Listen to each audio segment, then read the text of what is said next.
Hi, in this video I'm gonna show you how to connect to VPN on iPhone.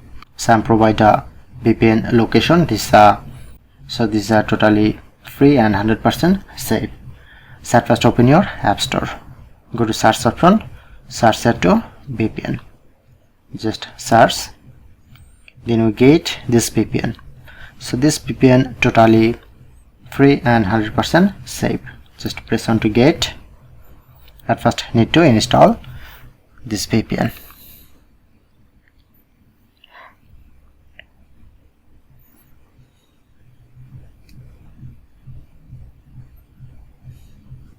Okay, alright, press on open,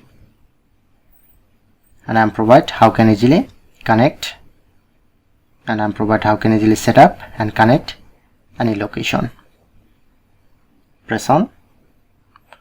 Now successfully set up this. Click on this option, then showing it to location. Okay, you just select any one, like I'm select this and the first option. Just wait few seconds, press on allow,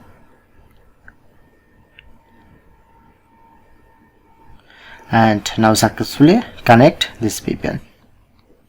So that's it, no need to pay it and 100% safe.